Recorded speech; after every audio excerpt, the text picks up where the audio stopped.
ॐ नमो भगवते वासुदेवाय।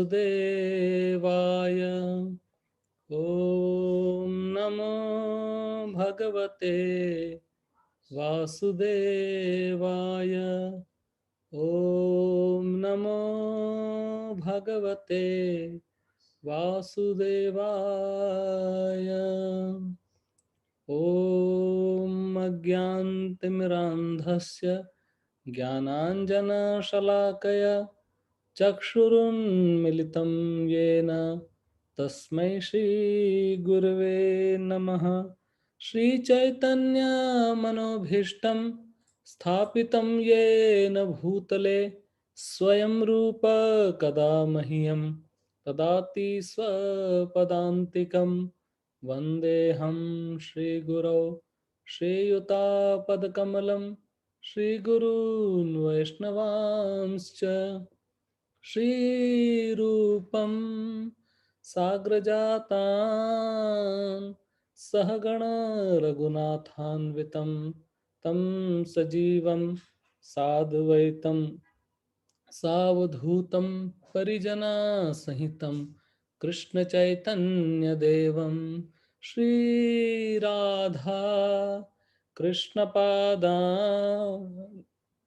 सहगण ललिता श्रीविशाखान्वितांश्च नमः। ॐ विष्णुपादाय कृष्णपृष्ठाय भूतले श्रीमते भक्तिवेदान्त स्वामिनिति नामिने। नमस्ते सारस्वती देवे गौरवाणी प्रचारिणे निर्विशेष शून्यवादी पाश्चात्यदेशतारिणे। वाञ्छाकल्पतरुभ्यश्च कृपा सिन्धुभ्यैव च पतितानां पावनेभ्यो वैष्णवेभ्यो नमो नमः। नमो महावदन्याय कृष्णप्रेमप्रदायते कृष्णाय कृष्णचैतन्य नाम्ने गौरतिषे नमः। पञ्चतत्त्वात्मकं कृष्णं भक्तरूपस्वरूपकं भक्तावतारं भक्ताख्यं नमामि भक्तशक्तिकं। हे कृष्णा करुणा सिंधो दीनबंधो जगत्पते गोपेश गोपिका कांत राधा कांत नमोस्तुते।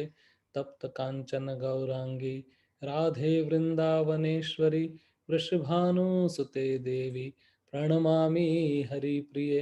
जय श्री कृष्ण चैतन्य प्रभु नित्यानंद श्री अद्वैत गदाधर श्रीवासादि गौर भक्त वृंदा।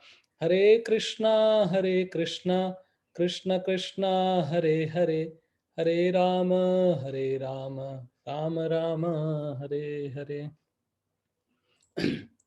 हरे कृष्णा। उपस्थित सभी भक्तजनों का आज के विशेष पर्व विशेष दिन में हार्दिक स्वागत है। तो सभी भक्तों को आज मकर संक्रांति की, माघ मेले की, बिहू की, तिल गुड़ त्योहार की, लोहरी की, गंगा सागर मेले की, पोंगल की और पतंग उड़ाने की, उत्तरायण में सबको बहुत बहुत शुभकामनाएं। तो इतने सारे पर्व है आज के दिन में, बहुत ही विशेष दिवस है ये।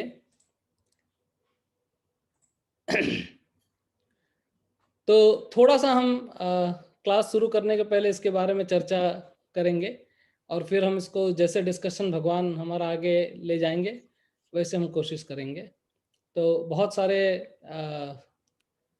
फेस्टिवल है आज, उसके बारे में करते हैं। तो मुख्य रूप से 14 जनवरी 2021 में हम लोग है प्रवेश किए हैं और बड़ा ही शुभ दिन है।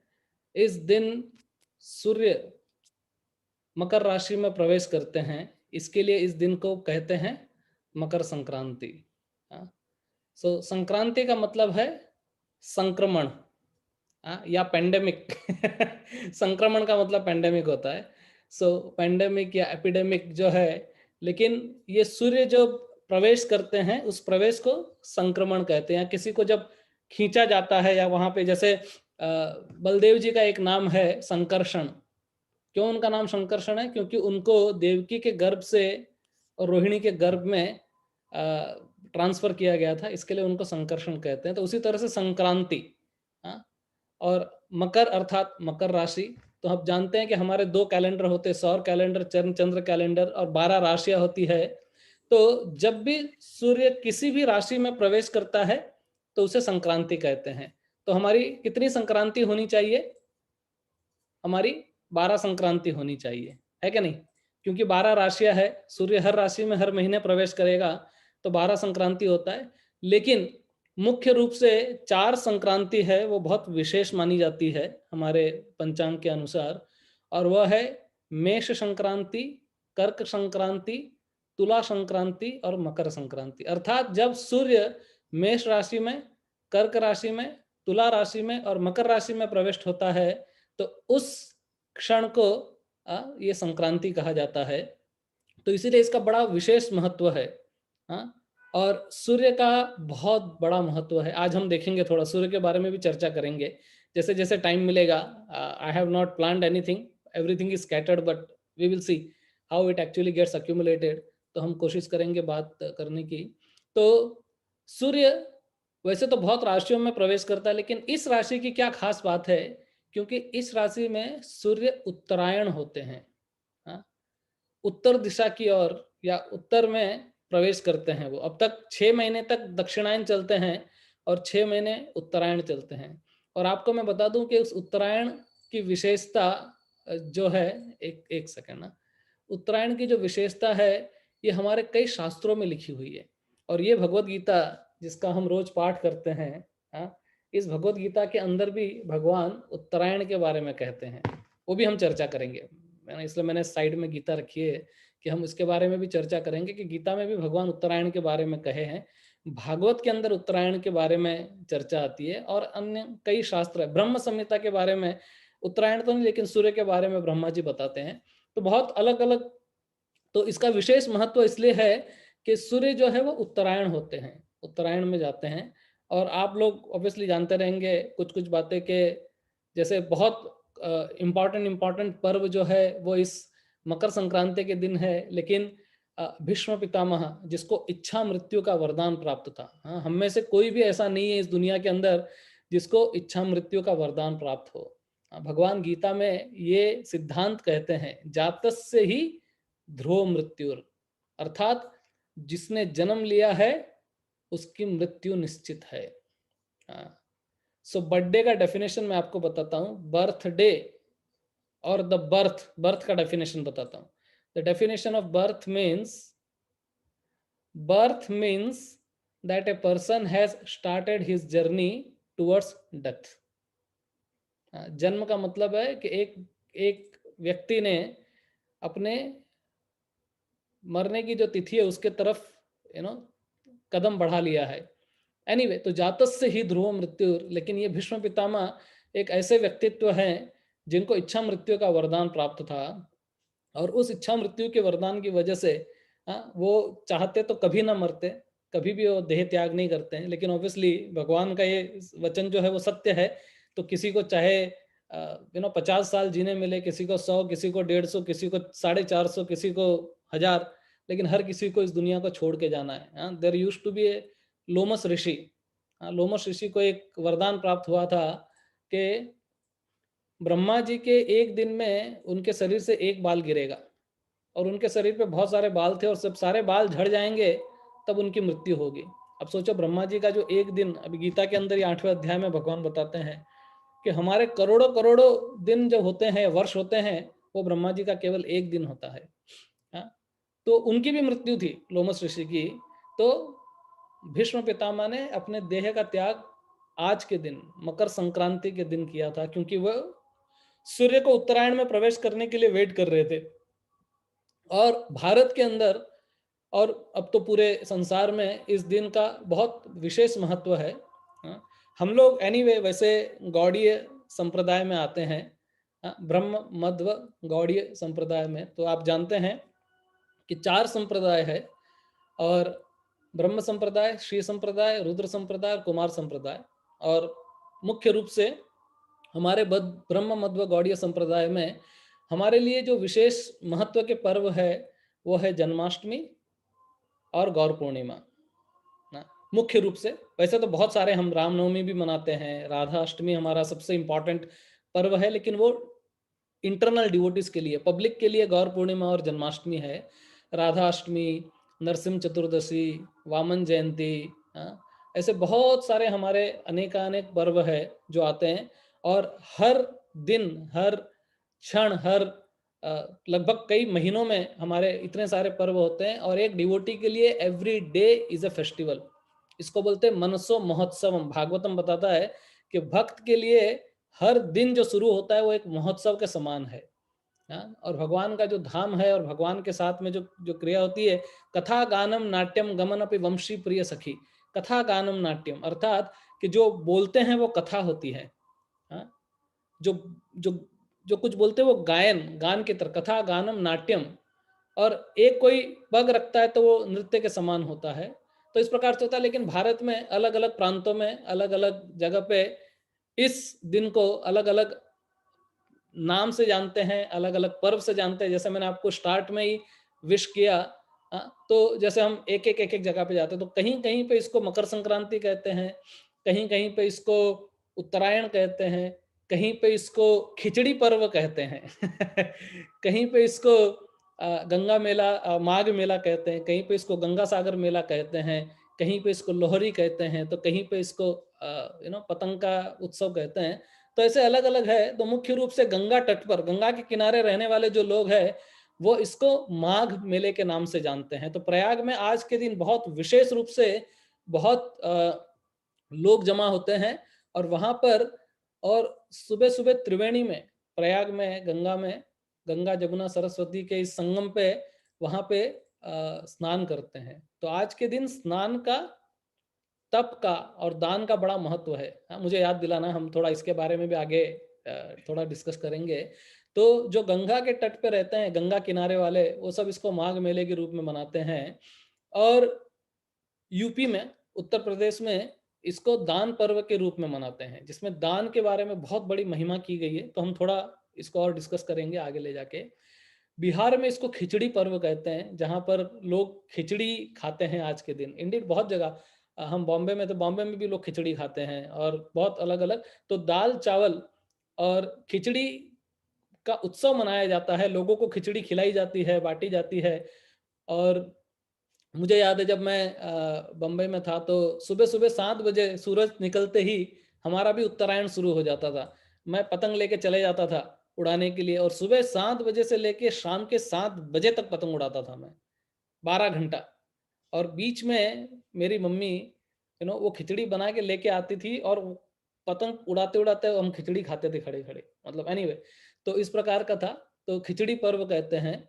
और इसको उत्तराखंड साइड में यू नो मेला भी कहते हैं। और वो लोग तिल के मिष्ठान बनाते हैं, बहुत सारे अलग अलग। और एक बड़ी फेमस मिठाई है तिल की, जिसको कहते हैं गजक। आपने शायद खाई रहेगी, बहुत ही है। तो तिल का बहुत महत्व है। महाराष्ट्र में भी इसको तिल के महोत्सव के रूप में ही मनाया जाता है। और महाराष्ट्र में एक चीज बोलते हैं, तिल गुड़ घ्या गोड़ गोड़ बोला। मतलब आप तिल और गुड़ लीजिए, और गोड़ गोड़ मतलब होता है मीठा मीठा बोलिए। गोड़ तुझे रूप गोड़ तुझे नाव, गोड़ तुझे रूप गोड़ तुझे नाव, गोड़ तुझे रूप गोड़ तुझे नाव। ये संत तुकाराम, ये एक अपने अभंग में गाते हैं। सदा माझे डोळात जडो तुझी मूर्ती, रखुमाईच्या पती सोयरिया, गोड तुझे रूप गोड तुझे नाव, देही मझ रूप सर्व काळ, विठू माऊली हाथीवर देही, संचरोनी राही हृदयी माझा। तुका म्हणे काही न मागो आणिक, तुझे पायी सुख सर्व आहे. सदा माझे डोळा जडो तुझी मूर्ती, रखुमाईच्या पती सोयरिया. गोड तुझे रूप, गोड तुझे नाव, गोड तुझे रूप, गोड तुझे नाव. देही माझ रूप सर्व काळ, विठू माऊली ये हातीवर देही. संचरो निराई हृदयी माझ्या, तुका म्हणे काही न मागो आणिक, तुझे पायी सुख सर्व आहे. तुझे पायी सुख सर्व आहे. गोड तुझे रूप, गोड तुझे नाव, गोड तुझे रूप, गोड तुझे नाव, गोड तुझे रूप, गोड तुझे नाव, गोड तुझे रूप, गोड तुझे नाव. तो संत तुकाराम गाते हैं कि गोड तुझे रूप, गोड तुझे नाव, कि तेरा रूप जो है वो बहुत ही मीठा है और तेरा नाम भी बहुत मीठा है। हाँ, तो गोड गोड मतलब मीठा मीठा बोलो, और हम उसको बोलते हैं जीओडी जीओडी, गॉड गॉड बोलो। तिल गुड़ गया आणि गॉड गॉड बोला, भगवान भगवान बोलो, मतलब हाँ, भगवान की चर्चा करो, भगवान का गुणानुगान करो, भागवतम के बारे में, गीता के बारे में चर्चा करो और भगवान का नाम लो। हरे कृष्णा कृष्णा कृष्णा हरे हरे, हरे राम राम राम हरे हरे। तो महाराष्ट्र में ये है। तो महाराष्ट्र में जो नई नवेली दुल्हन होती है, जिसकी शादी होती है, उसको रोली, सिंदूर और ऐसे बहुत सारे वस्तुएं दी जाती है, तिल के गुड़ दिए जाते हैं।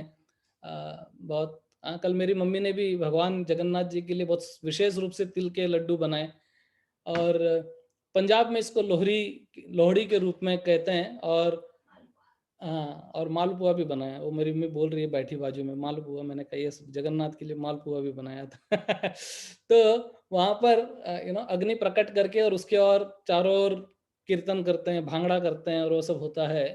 कर्नाटक के अंदर भी गाय और बैलों को अच्छी तरह से सजा के और उनकी पूजा की जाती है और एक दूसरे को श्रीफल या नारियल फल दे के और उसकी पूजा करते हैं। तमिलनाडु में आज के दिन को पोंगल कहते हैं। तो पोंगल अर्थात खिचड़ी होती है, उनके टाइप की खिचड़ी। तो वो खिचड़ी जो है, वो खिचड़ी बना के भगवान को ऑफर करते हैं, पर्टिकुलरली सूर्य देव को ऑफर करते हैं और फिर वो एक दूसरे को देते हैं, अभिवादन करते हैं।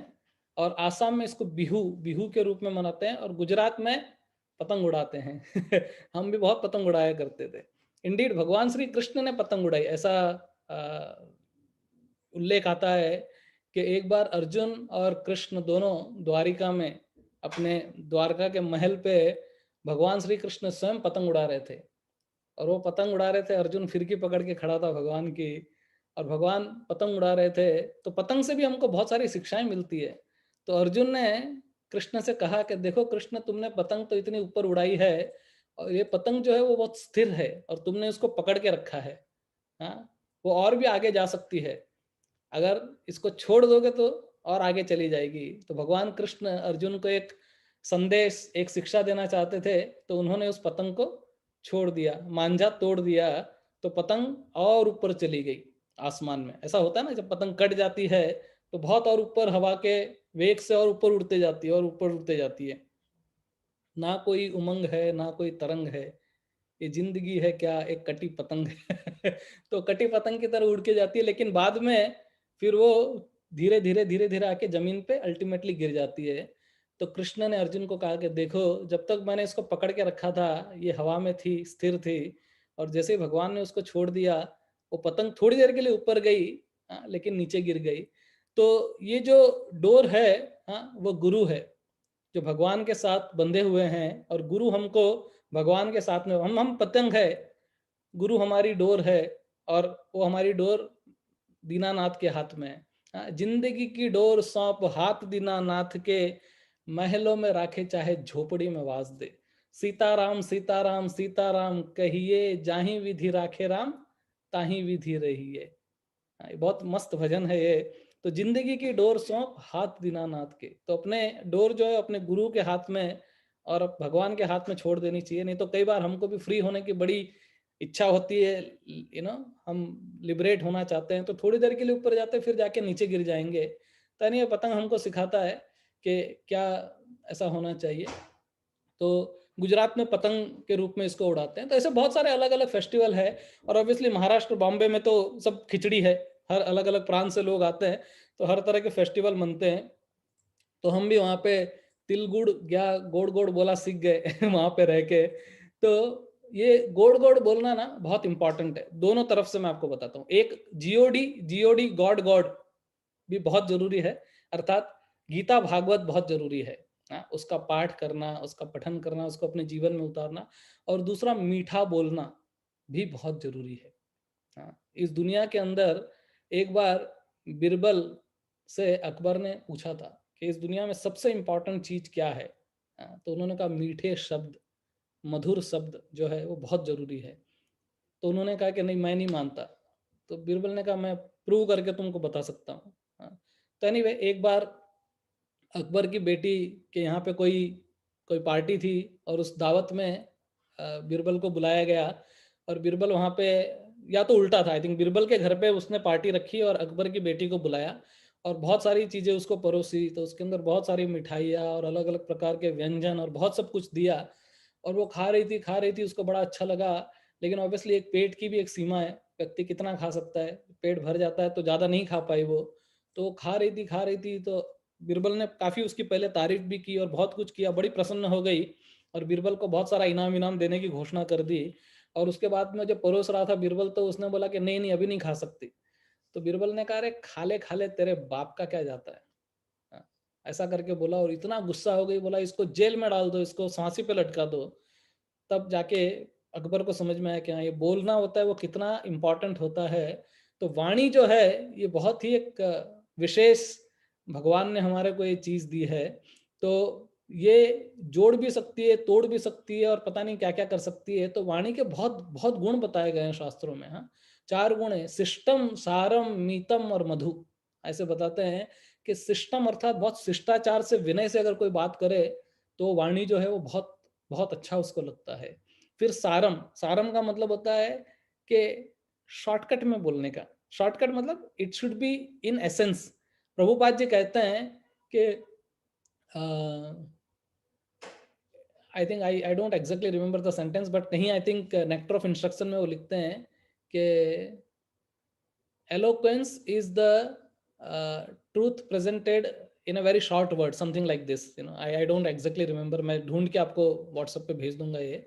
लेकिन truth is truth spoken in a eloquent way is called expertise or intelligence. Intelligence is the truth spoken in eloquence way, it is something like that. तो ये बहुत जरूरी है कि बहुत लंबा लंबा लंबा लंबा लंबा लंबा बोलने के बदले शॉर्ट, सार में अगर कोई बोलता है तो उसका बहुत ज्यादा फायदा होता है।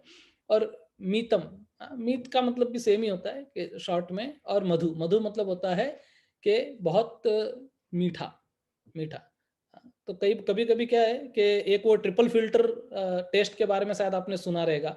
सोक्रेटस था, या कोई बोलता है आइंस्टाइन था, या कोई बोलता है न्यूटन, व्हाटएवर हुएवर, बट कोई एक दार्शनिक था, उसके पास कोई व्यक्ति आके बोलने लगा कि अरे तुम्हारा दोस्त है ना, उसके बारे में मैंने कुछ सुना, वो तुम्हारे को बताना चाहता हूँ। तो उसने कहा wait wait wait, I would like you to pass through triple filter test. तो उसने कहा ये क्या है। तो उसने कहा कि पहला फिल्टर है इज इट राइट। तो उसने कहा आई एम नॉट श्योर। तो बोला वो फेल। दूसरा इज इट काइंड। तो बोला वो भी मार को मालूम नहीं। Then he say is it beneficial for him and me. बोले वो भी मुझे मालूम नहीं। तो बोला then I don't want to hear. So if it is not right, if it is not kind, and if it is not for the beneficial of the person, for benefit of the person, then what is the use of actually hearing this, तो इसके लिए सत्य बोलो। कभी कभी क्या होता है कि सत्य बहुत कड़वा होता है, तो ठीक है, हाँ कड़वा है तो भी चलेगा। पर सत्य कभी जब बोलना भी है तो मीठा होवे तो बोलना चाहिए, या फिर उसको मीठा करके बोलना चाहिए। ऐसा लोग बोलते हैं कि कभी कभी बहुत डायरेक्टली हम किसी को जाके और नहीं नहीं बोल सकते कि जैसे महाभारत का जो वर्ष बोलता है आहार निद्रा भय मैथुनम च सामान्य एतत् पशुभि नराणाम धर्मो ही तेषाम अधिको विशेषो धर्मेण ही न पशु भी समाना। तो हम किसी को जाके बोल नहीं सकते नहीं कि अरे आप तो पशु हो, धाड़। सत्य है, अगर कोई व्यक्ति भगवान का भक्त नहीं है और अगर केवल वो 4 क्रियाएं कर रहा है, तो हितोपदेश बोलते हैं कि क्या क्या फर्क है। तो इनडायरेक्टली समझ में आता है, किसी को डायरेक्टली जाके बोल नहीं सकते। तो ऐसे कहते हैं कि सत्य भी बोलना है तो कड़वा मत बोलो, मीठा करो। क्योंकि एक्चुअली क्या होता है कि पूरी दुनिया के अंदर लोग बहुत कटु बोलते हैं ना। इस दुनिया के अंदर ये कलह का युग है, तो इस दुनिया के अंदर बहुत सारे झगड़े टंटे और एक दूसरे के काटम काटी। जैसे पतंग से मैं आपको बोलता हूँ कि मतलब त्रेता युग में और द्वापर युग में भी पतंग उड़ाते थे, लेकिन उस समय पतंग काटने का चलन नहीं था। ये पतंग काटने का चलन कलयुग में ही शुरू हुआ। वहां पे केवल पतंग उड़ाते थे और आनंद लेते थे। अभी तो यहाँ पे पतंग जो है, पतंग क्या होता है आप देखो, अगर किसी ने पतंग को खरीदा है कहीं पे जाके, तो पतंग को एक एक के अंदर एक ऐसा रखा जाता है, हाँ? और उस ढेर के अंदर पतंग चिपक चिपक कर अपने पास में रहती है, लेकिन वही पतंग बाहर निकल कर और अलग अलग लोगों के पास से उड़ती है। और यदि कोई एक पतंग बहुत ऊपर उड़ी है तो दूसरा व्यक्ति दूसरी पतंग लेके उसको काटने का प्रयास करता है। हाँ, तो इस दुनिया में बहुत सारे ऐसे लोग मिल जाएंगे और कई बार हमारे अपने लोग मिलेंगे जो हमको काटने का प्रयास करेंगे। तो पतंग हमको ये भी शिक्षा देती है कि किस प्रकार से ना, तो ये काटने का चलन उस समय नहीं था, उस समय केवल ये था। तो पूरी दुनिया में लोग कड़वा वचन सुनते हैं और कड़वा वचन सुन के और थक हार के और परेशान हो के और फिर वो सत्संग में आते हैं कई बार। जैसे भगवान कहते हैं चतुर्विधा भजन्ते माम जना सुकृतन अर्जुना आर्त अर्थार्थी जिज्ञासु ज्ञानी च भरतर्षभ। तो बोलते हे भरत, हे अर्जुन, हाँ, ये जो दुनिया में लोग जो है 4 प्रकार के लोग मेरे पास आते हैं, लेकिन कलयुग में तो अभी ऐसी स्थिति है कि केवल एक प्रकार के लोग 4 प्रकार बन के आते हैं, हाँ?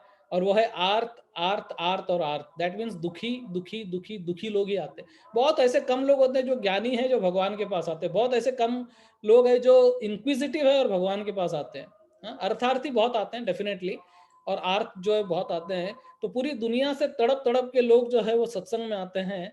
और अगर सत्संग में भी आके उनको अगर कड़वा सुनने मिलेगा, हाँ, तो बेचारे कहाँ जाएंगे। इसके लिए ऐसे बताते हैं कि कई बार जैसे हमारे कुछ ब्रह्मचारी लोग हैं, आपने देखा रहेगा, वो जब लेक्चर वेक्चर देते तो काफी उसमें जोक वोक मारते और ऐसा सब होता है करके, हाँ। तो कुछ लोग सोचते हैं कि अरे यार ये क्या है, तुम्हारा तुम्हारा काम थोड़ी है ऐसा करना। लेकिन कई बार क्या है कि लोग एक्चुअली बाहर हंस भी नहीं पाते हैं ढंग से, हाँ। तो it is anyway it's okay, अच्छा बोलना चाहिए। तो दुनिया से सताए लोग कथा में आके बैठते हैं और एटलीस्ट यहाँ पर तो उनको ढंग से कुछ ना कुछ सुनने मिल जाए तो जीवन में बड़ी शांति होती है। तो इसके लिए एनीवे तो क्या टॉपिक बात कर रहे थे, शायद गोड़ गोड़ बोला, हाँ, वीवर ऑन दैट, गौड़ गौड़ बोला। तो आज के दिन में बहुत सारी घटनाएं घटी है। तो गंगा जब अपने ऊपर से जब आई थी तो आज के दिन सगर के पुत्रों का उद्धार किया था और जाके गंगा सागर में मिली थी। इसलिए आज गंगा सागर में भी बहुत बड़ा मेला होता है, गंगा मेला होता है। वहाँ पे सब नहाते हैं और ऐसा सब कुछ होता है। तो बहुत सारी चीज़ें होती है। तो आज के तारीख में जैसे गंगा सागर में, त्रिवेणी में बहुत लोग जाके स्नान करते हैं। और आप देखो आज जो सुबह का ये जो टाइम है ये अभी विंटर है और इस शीतकालीन ऋतु में बहुत ठंड लगती है, हाँ। जैसे वृंदावन में आप अगर देखोगे तो बहुत ठंड का माहौल होता है और उस ठंडे माहौल में उठ के और यमुना में जाके स्नान करना, ये बहुत एकदम मतलब ऐसा होता है कि खतरों के खिलाड़ी जो टीवी पे बताते ना, it is something like this कि 2:30-3 बजे उठ के लोग और वहां पे स्नान करने के लिए जाते हैं। तो ये बहुत जरूरी है। इसके लिए स्नान, तप और दान, इसका बड़ा महत्व बताया है और इसके बारे में भी हम थोड़ा सा चर्चा करेंगे। एंड डेफिनेटली अगर टाइम रहेगा तो मैं वापस 8वें अध्याय पे आऊंगा और उत्तरायण जो भगवान गीता में बताते हैं उसके बारे में बात करेंगे। लेकिन एक चीज मैं बताना चाहता हूँ कि स्नान, ध्यान और दान इसका बहुत महत्व है। क्योंकि ऐसे बताते हैं कि देवता इस दिन उठ जाते हैं और वे उठ के स्नान ध्यान वगैरह करते हैं। तो इसके लिए बहुत ही जरूरी है कि हमको भी ये करना चाहिए। और बड़े बड़े योगी लोग हैं जो वांछा करते हैं कि उत्तरायण की का इंतजार करते हैं। उत्तरायण का इंतजार क्यों करते हैं? उत्तरायण का इंतजार इसलिए करते हैं, पतंग उड़ाने के लिए नहीं, कि उत्तरायण में एक्चुअली विशेष रूप से तप, दान और इन सब की महिमा है। तो ऐसे बताते हैं कि हम लोग जब सत्कर्म करते हैं, हाँ, तो सत्कर्म तो हमको करना ही चाहिए, और बहुत सारे मनुष्य करते ही है और करते भी रहना चाहिए हमको। लेकिन एक बहुत इंपॉर्टेंट चीज ये है सत्कर्म के बारे में, कि कभी कभी विशेष दिन पे किया हुआ जो कर्म होता है, जो सत्कर्म होता है, हाँ, वो हमको बहुत ज्यादा फल की प्राप्ति कराता है। जैसे हम कहते हैं ना कि दामोदर के महीने में अगर भगवान को दिया दिखाते हैं या कुछ करते हैं, तो उसका बहुत बहुत ज्यादा बेनिफिट मिलता है। इसलिए बहुत सारे लोग जो है वो ऑब्वियसली सत्संग तो सत्कर्म तो करते ही है, लेकिन कोई पर्टिकुलर दिन में, तो जैसे फॉर एग्जांपल आज का जो दिन है उत्तरायण, हाँ, आज के दिन में ऐसे बताते हैं कि स्नान, ध्यान और दान बहुत ही ज्यादा जरूरी है, इंपॉर्टेंट है, और हमको करना चाहिए। शास्त्रों में एक वर्णन आता है, हस्तस्य भूषणम दानम, सत्यम कंठस्य भूषणम, श्रोतस्य भूषणम शास्त्रम, भूषण कृप प्रयोजनम। तो वे पूछते हैं कि सुपात्र को दान देना हाथ की शोभा बढ़ाना है। हस्तस्य भूषणम दानम, कई लोग हाथ के अंदर बहुत सारे कंगन, चूड़िया, बोले कंगना, बोले चूड़ियां, बहुत सारी चीजें होती है, उसके अंदर घड़ी होती है और होता है, लेकिन हाथ की शोभा घड़ी से नहीं है, हाथ की शोभा कंगन से नहीं है, हाथ की शोभा दान देने से है। तो ये दान के बारे में बहुत बढ़ाएगा। तो बड़े बड़े योगी जो लोग होते हैं वो इंतजार करते हैं कि दान करें इस दिन पे। तो कुछ विशेष समय में सत्कर्म करने पे उसका बहुत विशेष फल प्राप्त होता है, जैसे मैं बता रहा था। तो और सत्यम कंठस्य भूषणम, और हमारे कंठ का भूषण क्या है? कंठ का भूषण मधुर वाणी, या फिर कोई अच्छा गाना, या फिर कोई अच्छा आलाप, या फिर कोई बहुत अच्छा गा रहा है, और तो वो सब नहीं है। कंठ वो है अच्छा जो सत्य बोलता हो, और परम सत्य कौन है? भगवान है। जो परम सत्य के बारे में बोलता हो, जो सत्य बोलता हो, वो बहुत इंपॉर्टेंट है, चाहे वो इसको गाना आवे कि चाहे नहीं आवे। हाँ, कई बार भगवान ऐसे ऐसे शास्त्रों में वर्णन आए हैं कि कुछ बहुत बेसुरे लोग थे, लेकिन फिर भी भगवान उनके पास बैठ के और उनका गाना सुनते हैं।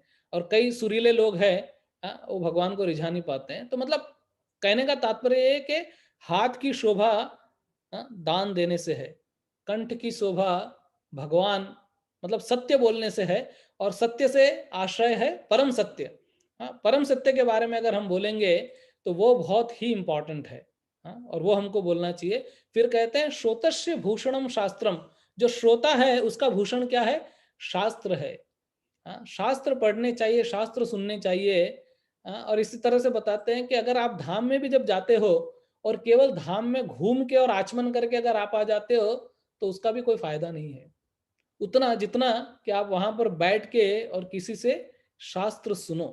ये सुनना बहुत इंपॉर्टेंट है। भक्ति सिद्धांत सरस्वती ठाकुर प्रवचन दे रहे थे वृंदावन में, और उस प्रवचन के बीच में कुछ उनके बड़े सन्यासी डिसाइपल आ गए।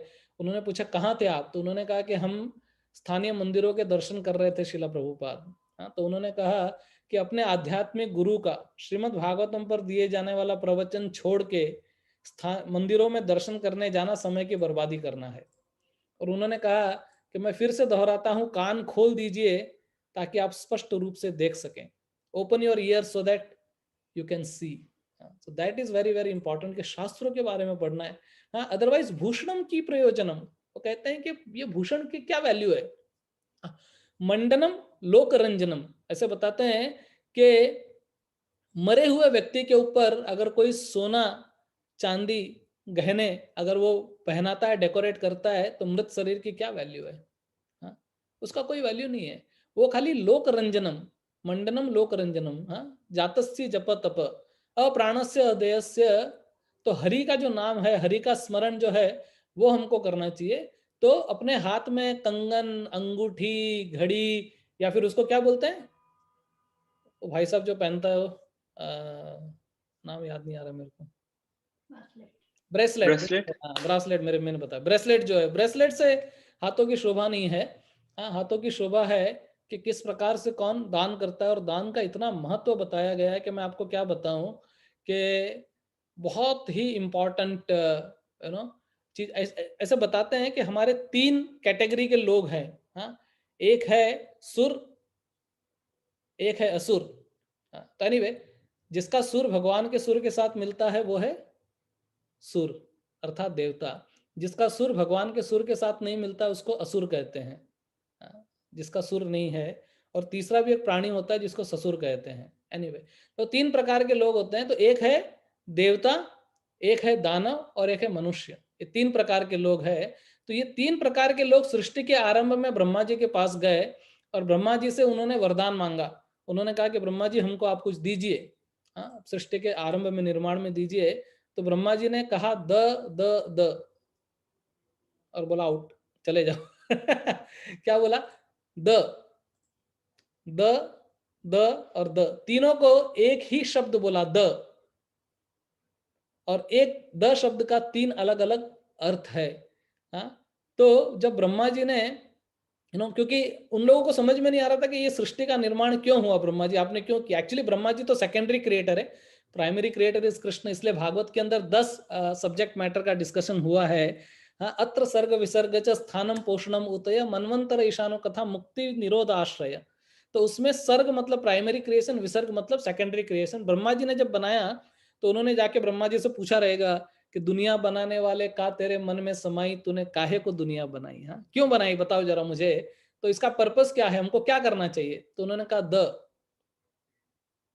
द एंड कर दिया उनका बेचारों का। द बोल के दी एंड हो गया उनका। उनको समझ में नहीं आया, सिर खुजलाने लगे। बहुत देर के बाद फिर समझ में आया। तो असुरों को ब्रह्मा जी ने कहा कि द मतलब दया, दया करो। दया करना बहुत जरूरी है। हाँ, क्योंकि असुर जो होते हैं वो दूसरों को कष्ट पहुंचाने का कार्य करते हैं, है कि नहीं। असुरों का ये स्वभाव होता है कि वो निश्चित रूप से दूसरों को कष्ट देते हैं। और इसीलिए उन्होंने कहा कि द मतलब दया, तुम दया करना सीखो, क्योंकि वो दूसरों को मार के खाते हैं। हाँ, अपने जिह्वा के स्वाद के लिए किसी अन्य जीव की हत्या करना, ये तो सबसे बड़ा पाप है। हाँ, अपने जीभ के स्वाद के लिए किसी को मौत के घाट उतार देना, ये कौन सा धर्म है। ये कौन सा तो ये उन्होंने कहा तुम दया करो, क्योंकि तुम जो हो बहुत ही उत्पटांग टाइप के लोग हो, तुम दया करो। जो सूर थे, जो देवता थे, उनको द का मतलब समझ में आया दमन। दमन का मतलब होता है, दमन इंश्योरेंस नहीं है, शुभदा जी यहाँ पर है। सो द मतलब दमन इंश्योरेंस नहीं, द का मतलब है दमन। दमन अर्थात अपने इंद्रियों का दमन करो। क्यों क्यों उनको इंद्रियों का दमन करने के लिए कहा, कोई बोलेगा? एनीबडी? उस दमन का क्या मतलब है? Anybody can try. इंद्रियों इंद्रियों को कंट्रोल करना। क्यों क्यों, वो तो मैंने बोल दिया इंद्रियों को कंट्रोल करना। My question is why. Hare Krishna, क्योंकि देवता हमेशा भोग में जीते हैं और अगर इंद्रिय कंट्रोल नहीं रहा तो वो फॉल डाउन हो सकते हैं। परफेक्ट, वो फॉल डाउन होता ही है। उनका क्षण पुण्य मृत्यु लोकम विशंति, जब उनका पुण्य खत्म हो जाता है।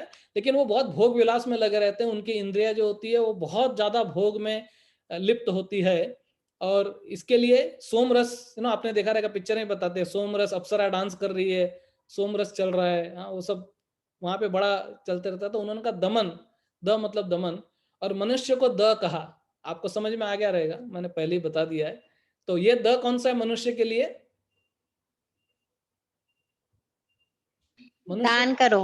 दान, दान करो, यस। तो असुर के लिए दया करो, असुर सही के बोल लिए दमन करो, और मनुष्य के लिए दान करो।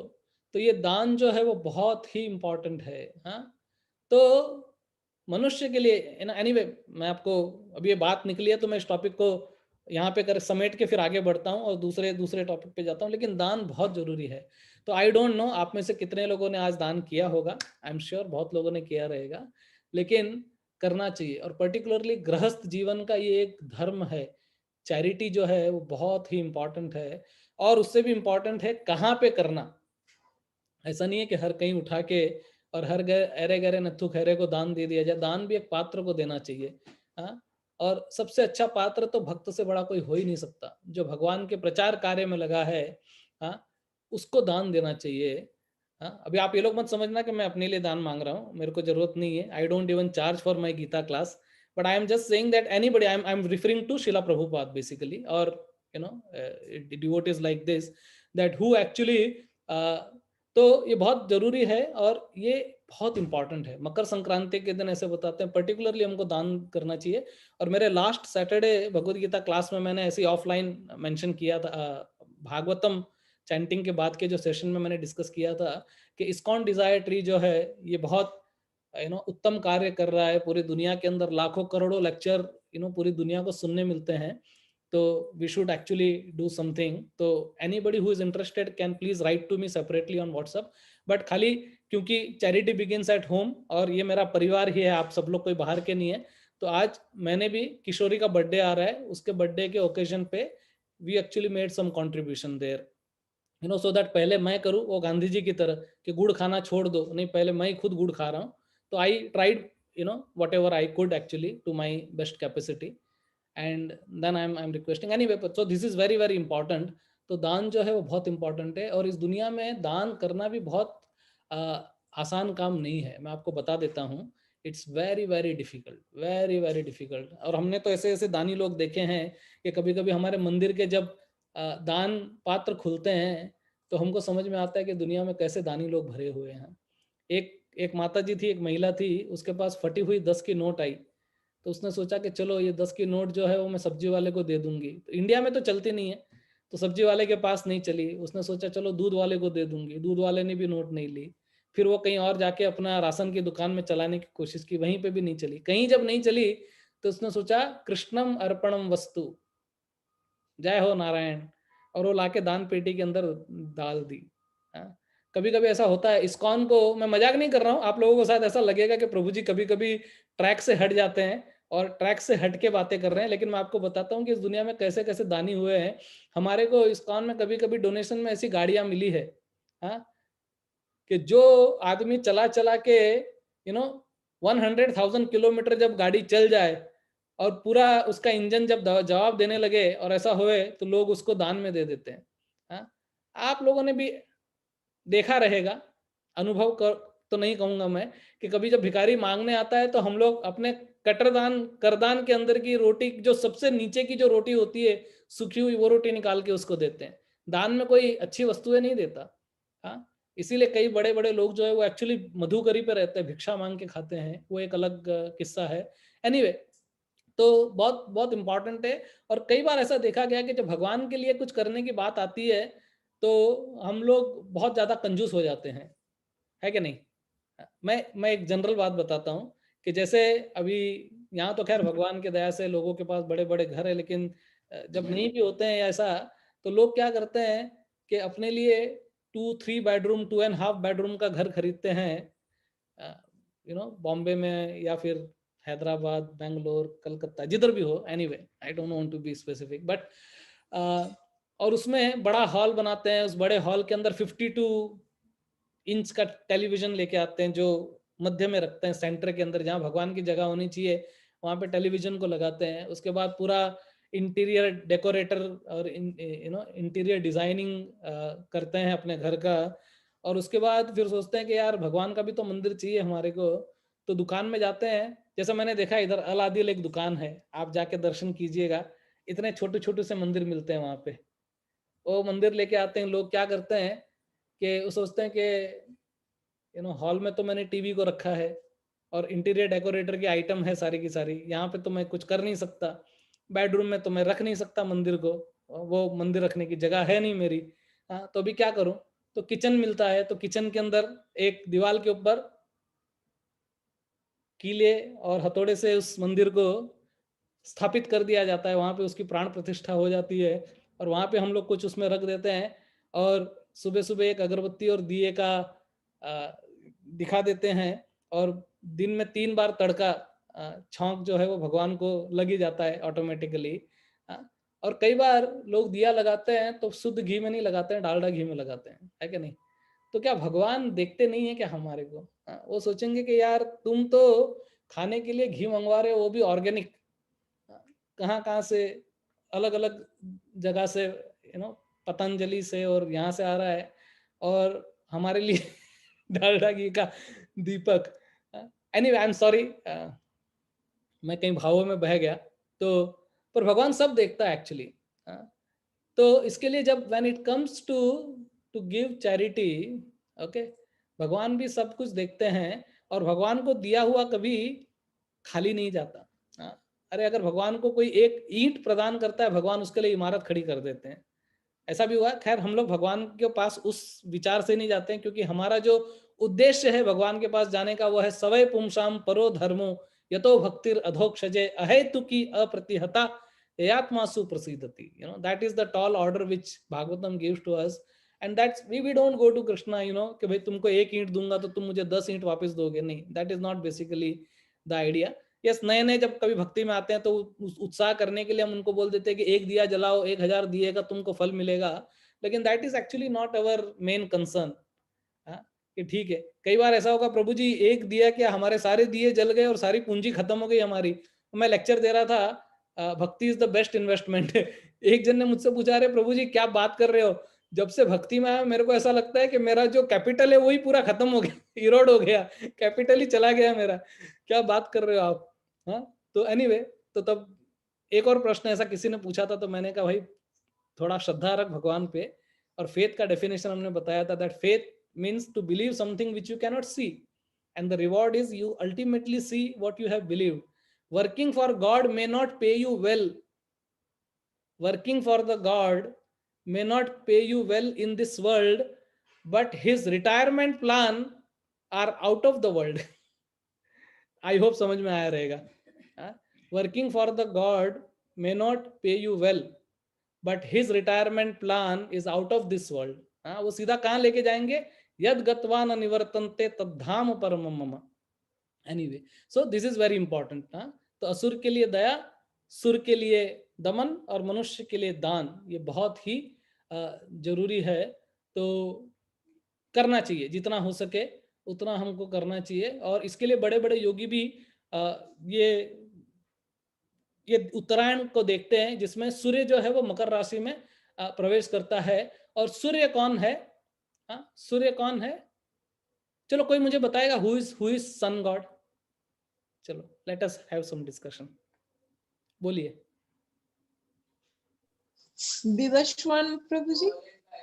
Yes Shyama ji, you nailed it. वो तो है, लेकिन और बताओ आगे।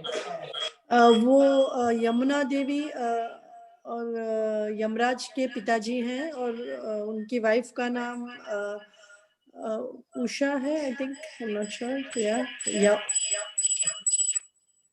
यमा। Very nice. I am sure आप जो भी उत्तर कहोगे वो सही होगा, बट आई वांट, क्योंकि वो जब Yamraj, when Yamraj was born, the wife of Suryadev said that कि ये तो बहुत डरावना है और अभी everybody will be scared, so he blessed her that now you will have a daughter who will be very Sheetal, who will be very nice, which is Yamuna ji. So I think this was, I heard in Vishwaru Prabhu's lecture. Suryadev is father of Shanidev, वो तो मुझे पता नहीं है, लेकिन anyway please tell me मोर।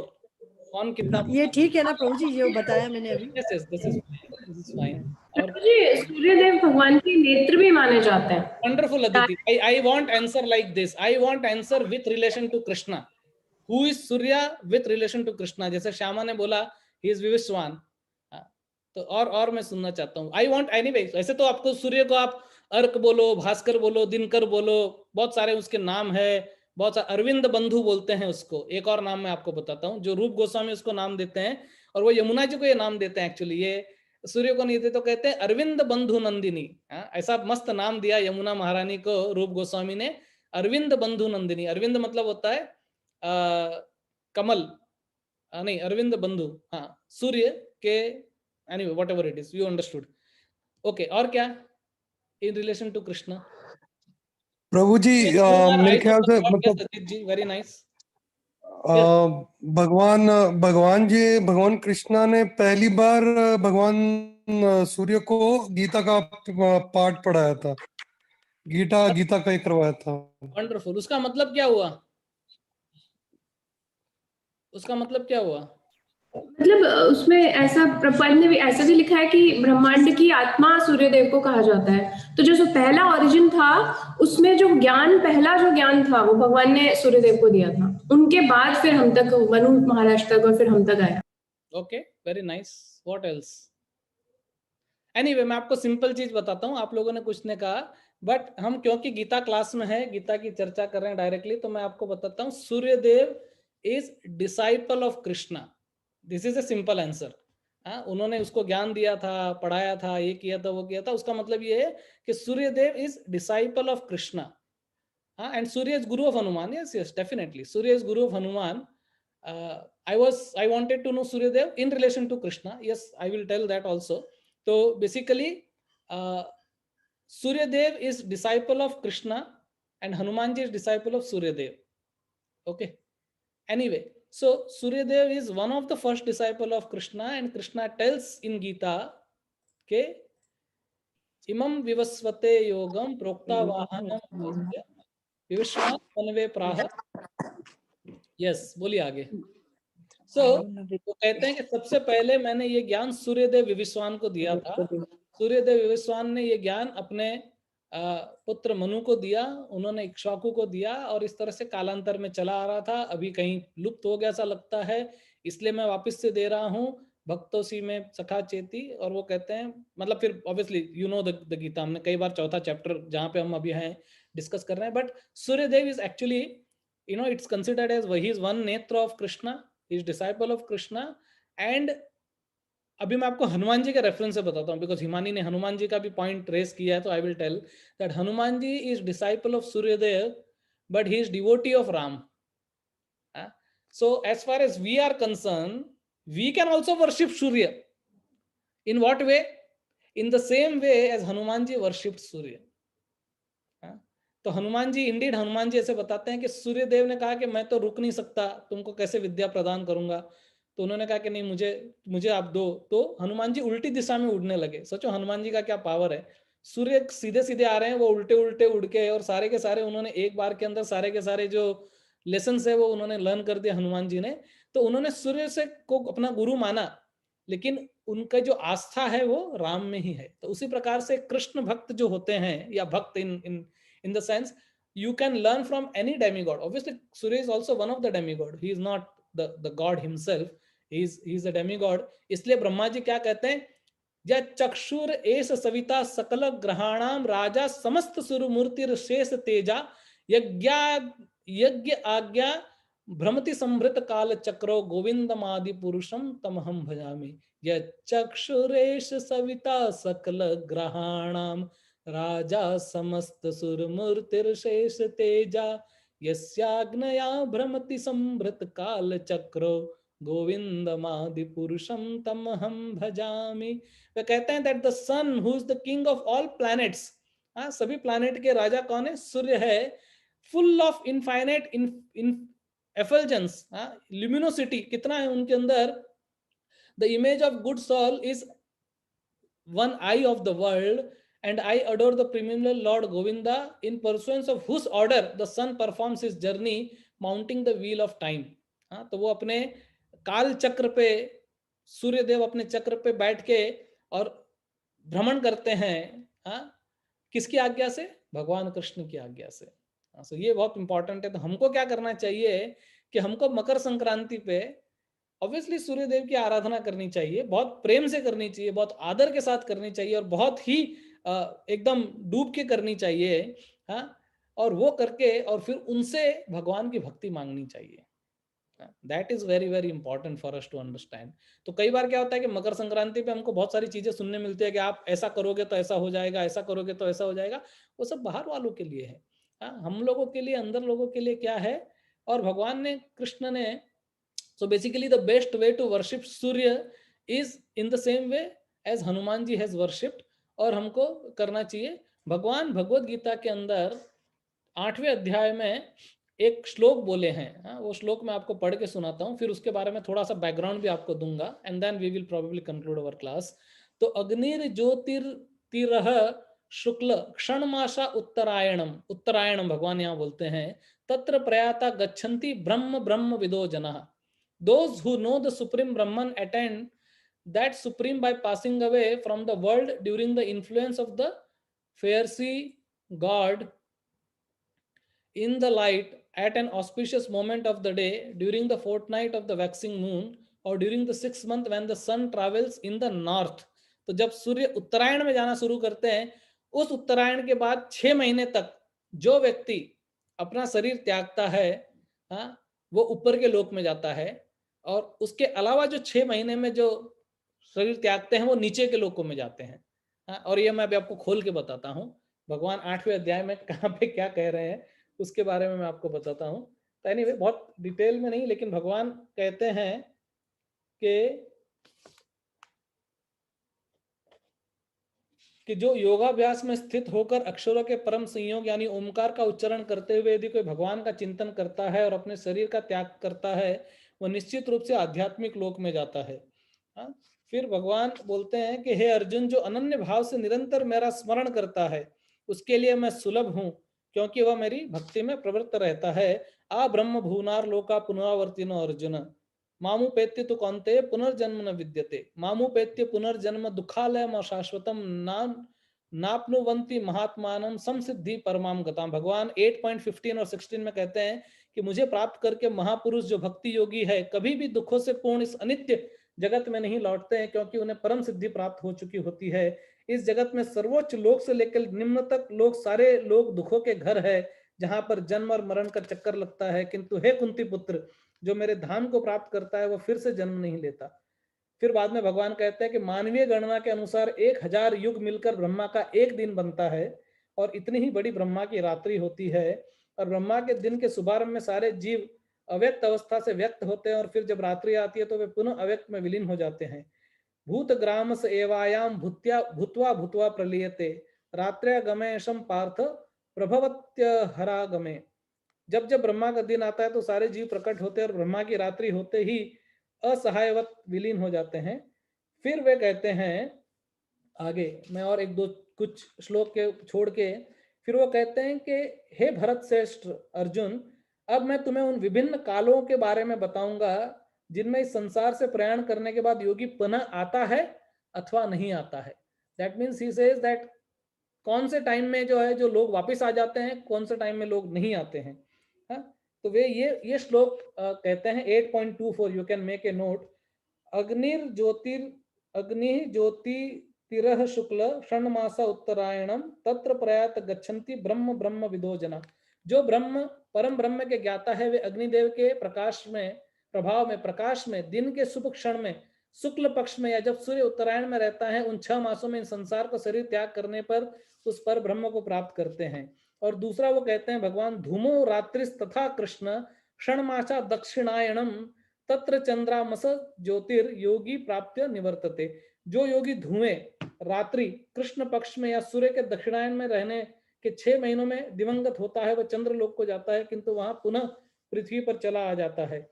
शुक्ल कृष्णे गति हो तो जगत शाश्वत मते एकाया यान्त्य निवृत्ति आत्म अन्याय वर्तते पुनः।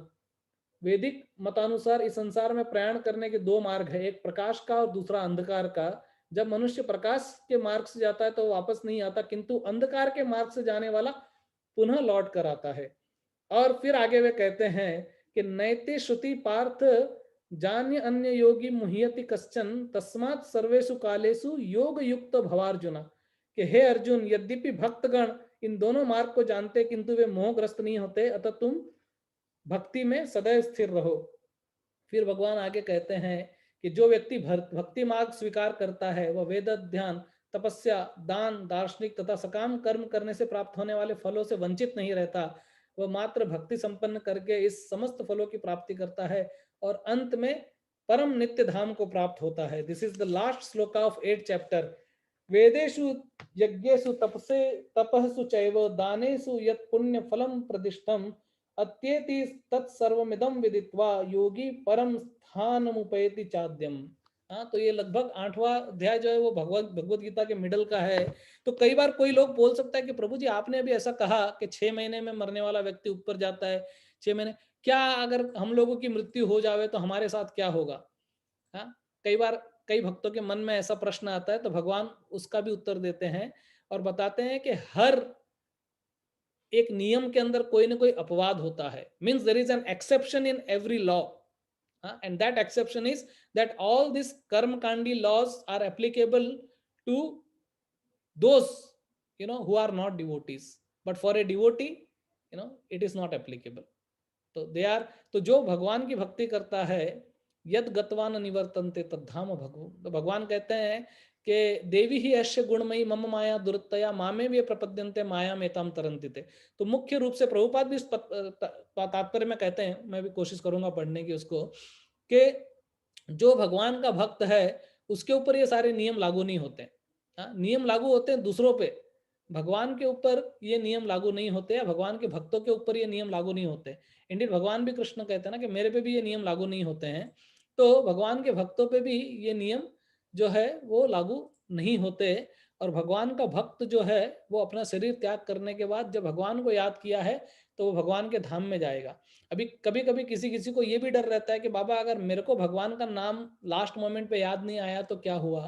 तो भगवान कहते हैं कि अगर किसी ने ऑनेस्ट भक्ति की है, छल भक्ति नहीं, ऑनेस्ट भक्ति की है, bhakti is also in the mode of goodness, mode of passion and mode of ignorance.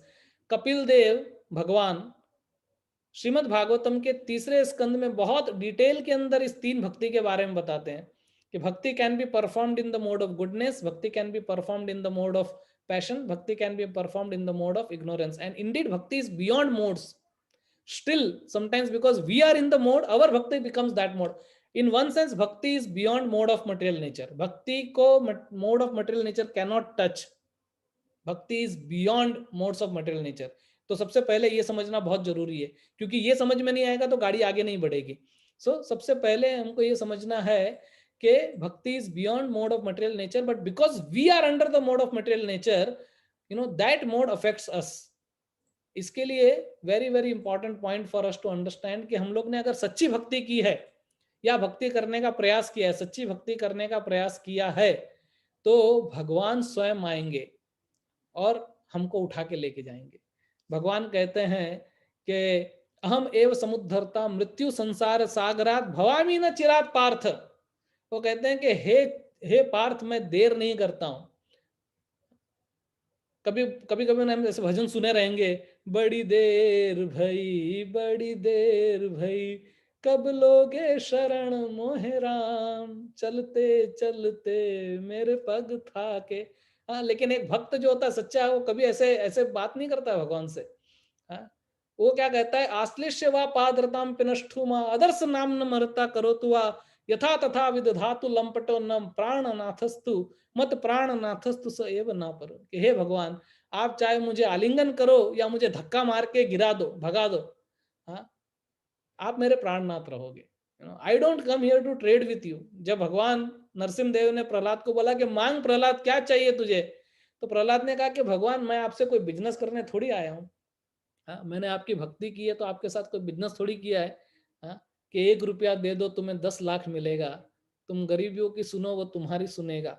हाँ, ऐसा नहीं है। ठीक है, पिक्चरों में गाने बन जाते हैं, बट एक जो सच्चा भक्त होता है, हाँ, उसका स्वभाव, उसका जो मूड होता है, यह है कि भगवान मैं तो तुम्हारा हूँ। हाँ, जीवन का मैंने सौंप दिया सब भार तुम्हारे हाथों में, अब जीत तुम्हारे हाथों में और हार तुम्हारे हाथों में। But that is a very tall order, we are not at that level. अभी हमारा मिक्स्ड भक्ति चल रहा है, तो इसके लिए हमारे लिए भी भागवतम कहता है कि अकाम सर्व कामो वा मोक्ष काम उदारेत तीव्रेण भक्ति योगे न यजंती पुरुषः परम। कि अभी हम लोग जिस अवस्था में है, जिस लेवल पे है, हाँ, हमारा तो वही लेवल है कि हम लोग भगवान को सिर्फ चवन्नी देने वाले हैं और बाकी सब अपनी जेब में रखने वाले हैं। और भगवान जब देखता है तो ये नहीं देखता है कि आपने उसके दान पात्र में क्या डाला। जब आप बटुआ खोलते हो, उसमें से कुछ निकाल के दान पात्र में डालते हो, तो भगवान वो नहीं देखता कि उस दान पात्र में क्या पड़ा है। भगवान ये देखते हैं कि उस बटुए में कितना रखा है। कितना बाकी छोड़ दिया है उस व्यक्ति ने अभी तक, कितना अटैचमेंट हमारा है जो गया नहीं है। Anyway, so this is very very important for us to understand कि भगवान जो है, हमने सच्ची भक्ति की है तो भगवान आएंगे और हमारी रक्षा करेंगे। तो इसके लिए भक्त को कभी कोई अगर भगवान के धाम को प्राप्त किया तो भगवान की सेवा करेंगे, और भगवान का धाम नहीं मिला तो भगवान का प्रचार करेंगे। हाँ, क्या फर्क पड़ता है हमारे को? That is very very important. और इसीलिए जैसे मैं उस दिन बता रहा था कि प्रभुपाद ने पूछा भवानंद प्रभु को कि भवानंद तुम्हारे नाम का मतलब क्या है? तो उसने कहा कि उन्होंने कहा कि जो भगवान कृष्ण के भाव में आनंद ले उसको भवानंद बोलते हैं। तो प्रभुपाद ने कहा नहीं, ये सही नहीं है। ऐसा होता तो तुम्हारा नाम मैं भावानंद रखता। भवानंद क्यों रखा? भवानंद अलग है और भावानंद अलग है। हाँ, भाव नहीं बोला मैंने। तो बोला प्रभुपाद जी आप बताओ। तो प्रभुपाद ने कहा कि भाव का मतलब होता है ये संसार, ये दुखालय, और इस संसार के अंदर जो आनंद ले उसको बोलते भवानंद। तो बेचारे घबर गए। भवानंद प्रभु बोले इतना डेंजरस नाम कैसे दे दिया कि इस संसार के अंदर आनंद लेना है, ऐसा नहीं ना। तो फिर डर गए। तो उन्होंने प्रभुपाद ने कहा कि देखो भगवान के धाम के अंदर ना, भगवान के सारे जो उनके पार्षद है, उनके सेवक है, वे भगवान की सेवा में निपुण और पटु है। भगवान की इच्छा मात्र से सारी की सारी सेवा पूर्ण हो जाती है। इच्छा करने मात्र से सब कुछ हो जाता है।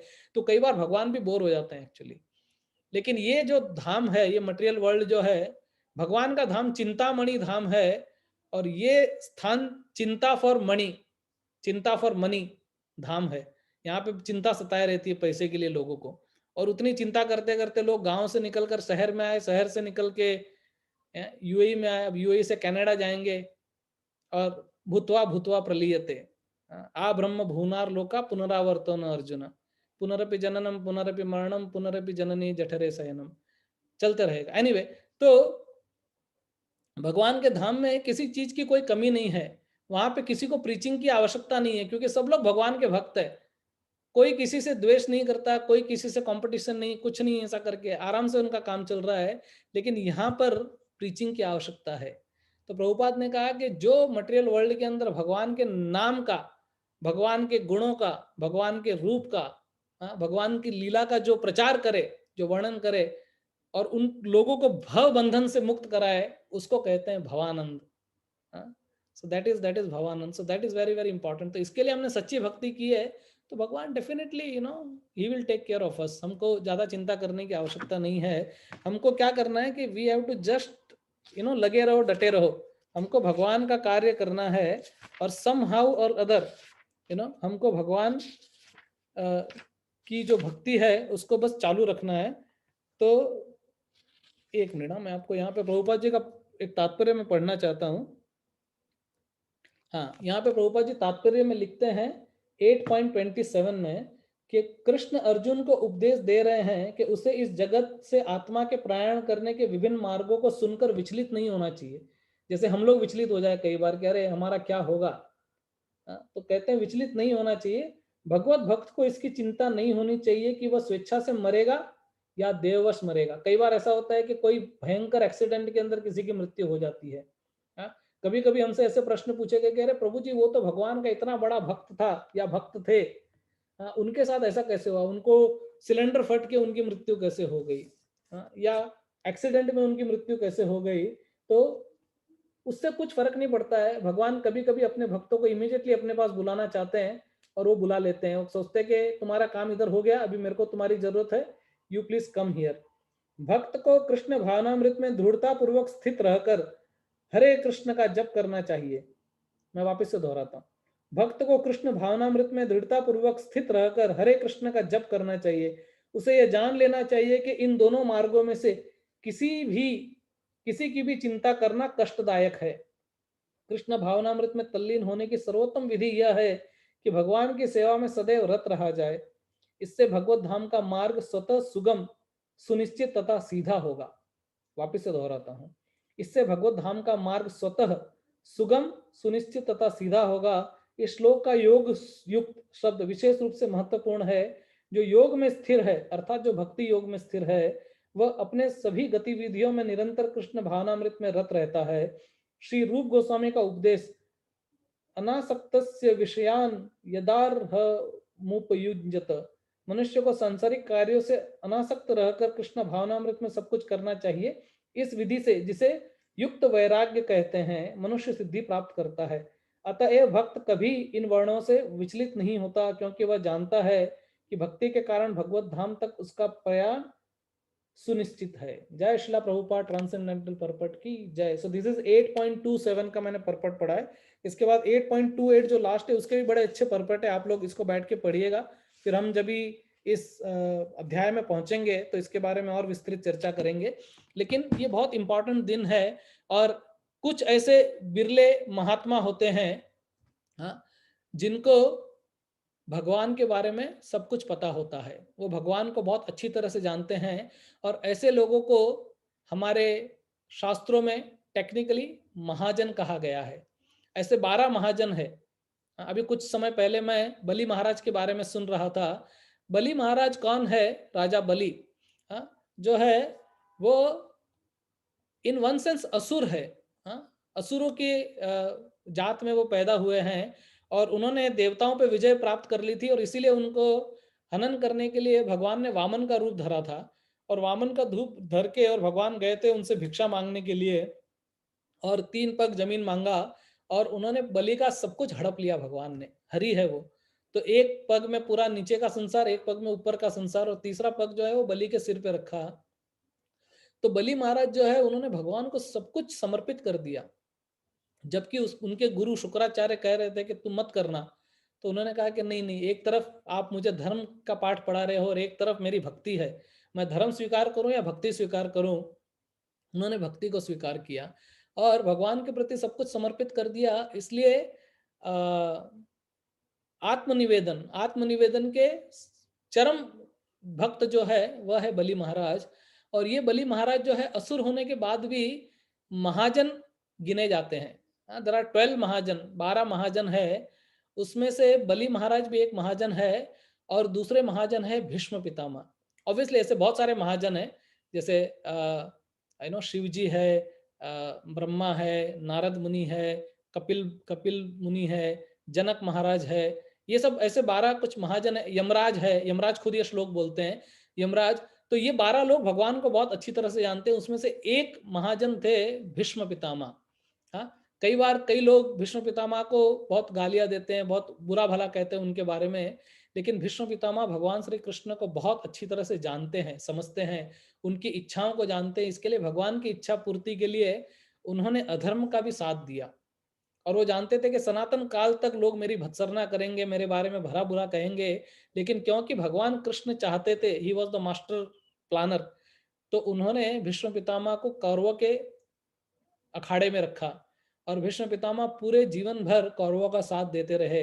हालांकि उनका मन जो था वो पांडवों के प्रति था, लेकिन फिर भी वो कौरवों के वहां पे थे। और कई बार दुर्योधन उनको डंक मारा करता था और इस तरह से उल्टे पुल्टे चीज कहता था और उनको कहता था कि आप नमक हराम हो, जिस थाली में खाते हो उसी थाली में छेद करते हो, और आप खाते हमारा हो लेकिन आप साथ देते हो पांडवों का, आपका हृदय जो है पांडवों के पास है और इसके लिए आप नमक हरामी हो।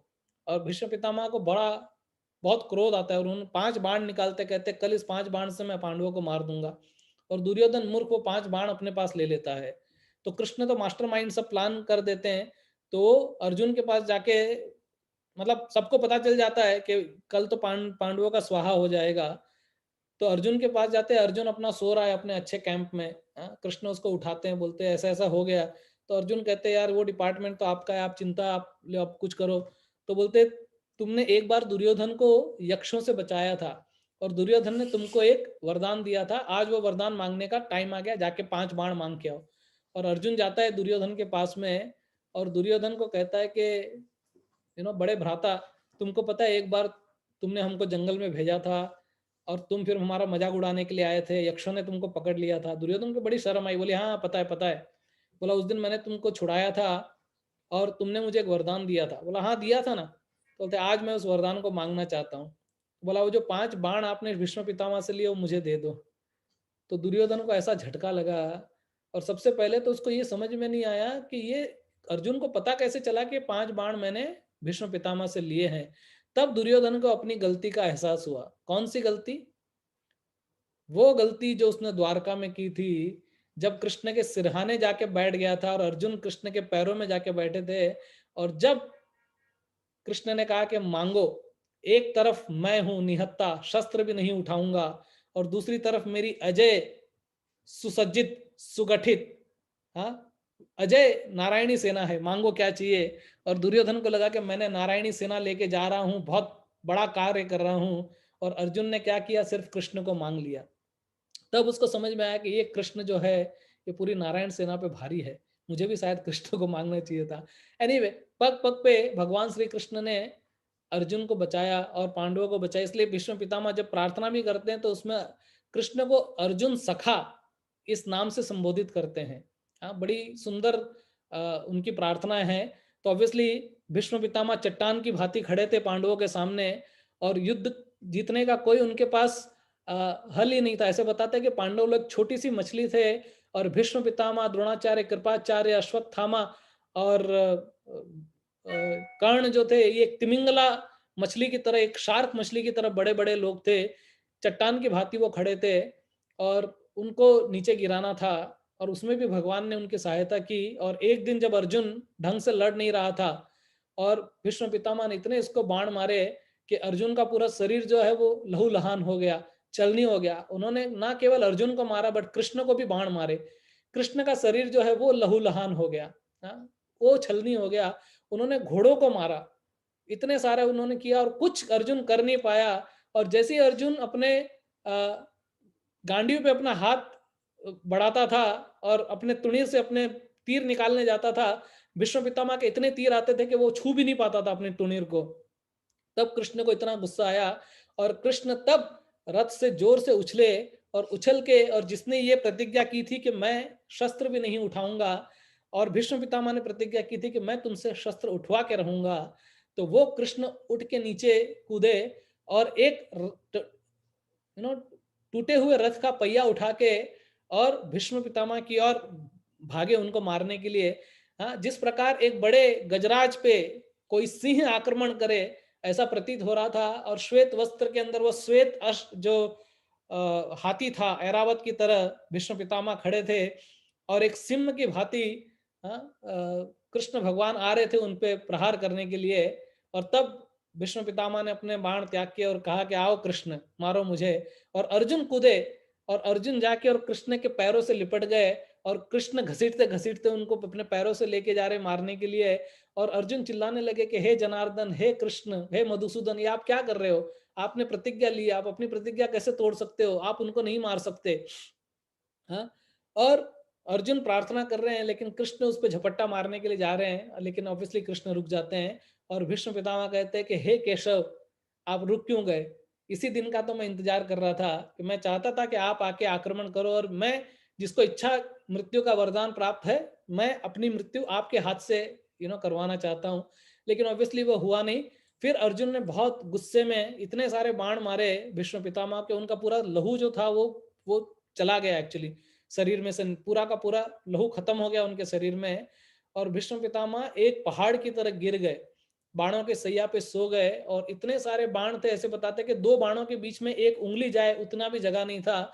और इतने बाण उन्होंने मारे अर्जुन ने कि सर से लेके पैर के अंगूठे तक छलनी छलनी कर दिया उनको। और भीष्म पितामह गिर पड़े, और गिर के और लेकिन उन्होंने अपने प्राण नहीं त्यागे। ऐसे बताते हैं कि 60 दिन तक शायद भीष्म पितामह उसके बाद में पड़े रहे, और वो सूर्य की गति को देख रहे थे, और सूर्य के उत्तरायण में आने की प्रतीक्षा कर रहे थे कि कब सूर्य उत्तरायण में आएंगे। और जब सूर्य उत्तरायण में आया, तब भगवान मतलब भीष्म पितामह जो है, उन्होंने अपने प्राण त्यागे। और जब वो अपने प्राण त्याग भी रहे थे एक्चुअली, तो ऐसे बताते हैं कि भगवान श्री कृष्ण उनके समक्ष थे, और वो वही दृश्य जहां पर से भगवान कृष्ण अपने रथ से कूद के और रथ का पहिया उठा के भीष्म पितामह को मारने के लिए बढ़ रहे हैं, और वही ध्यान करते हुए भगवान के और अपना पूरा का पूरा फोकस करते हुए, और उन्होंने भगवान श्री कृष्ण से बड़ी प्रार्थनाएं की। और प्रार्थनाएं श्रीमद् भागवतम के प्रथम स्कंद में आती है। एक खाली हम उसके बारे में प्रार्थना पढ़ेंगे, और देन हम हमारे इस कथा को विराम देंगे। तो वे भगवान श्री कृष्ण को कहते हैं कि हे कृष्ण, हाँ, मेरा आपसे एक निवेदन है। क्या निवेदन है? तो उन्होंने कहा कि हे कृष्ण, मेरी एक कन्या है, मेरी एक पुत्री है, कुंवारी कन्या है, और मैं उसके बारे में बहुत चिंतित हूँ। तो सारे लोगों को झटका लगा कि ये अखंड ब्रह्मचारी भीष्म, जिसने प्रतिज्ञा ली कि मैं देवव्रत आज ये प्रतिज्ञा करता हूं कि वंशहीन ही जीऊंगा और वंशहीन ही मरूंगा, ये मेरी अखंड प्रतिज्ञा है। बोले वो व्यक्ति, हाँ, उसकी पुत्री कहाँ से आ गई? हाँ, तो सब लोग सोचने लगे कि अरे ये पुत्री कहाँ से आ गई। तब भीष्म पितामह ने क्लैरिफाई किया और कहा कि ये पुत्री और कोई नहीं, ये मेरी मति है, ये मेरी बुद्धि है ना, ये मेरी मति जो है, हाँ, ये मैं चाहता हूं कि आप इससे विवाह कर लो मेरी। तो वो कहते हैं कि मेरी मति को कृष्ण आप अपना लो, और मेरी ये मति आपके आपके प्रति रति। ऐसे कहते हैं कि जब हमारी होगी कृष्ण से रति, हाँ, और बढ़ेगी प्रीति, तब होगी हमारी उत्तम गति। हाँ, तो बोले कि ये मति जो है कृष्ण, ये आप अपना लो, और जिस प्रकार से गंगा अविरह प्रवाहित होते हुए अल्टीमेटली गंगा सागर में जाके मिलती है, उसी प्रकार से मेरी मति जो है वो आपके चरणों में स्थित हो जाए।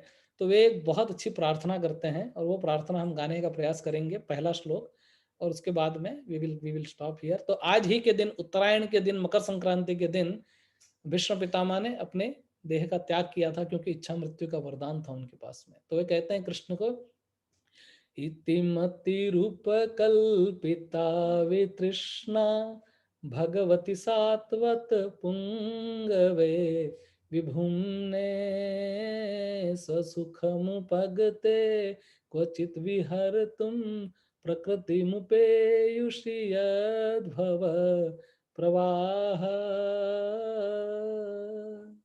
तो कहते हैं इति मति रूप कल्पिता वि तृष्णा। हाँ, ये मेरी मति जो है कृष्ण, ये आपके चरणों में स्थित हो जाए। भगवान के प्रति बहुत सुंदर प्रार्थना किए हैं। I would request you to please go to, I think it is chapter 8 of first canto. नहीं, chapter 8 is Kunti Maharani's prayer, I am not sure whatever it is, but मैं आपको बता दूंगा। भीष्म पितामह की प्रार्थना है जो प्रथम स्कंद में आती है, और उसको पढ़ने का प्रयास कीजिए, लर्न करने का प्रयास कीजिए। गा के इसको बहुत अच्छी तरह से गाया भी जा सकता है। बहुत ही सुंदर प्रार्थनाएं हैं जो भीष्म पितामह ने की है, और आज ही के दिन, उत्तरायण के दिन, उन्होंने अपना शरीर त्यागा था। तो मैंने आज नोटिस किया है, इसीलिए मैंने अपना ये लगा के रखा था, क्या बोलते हैं इसको,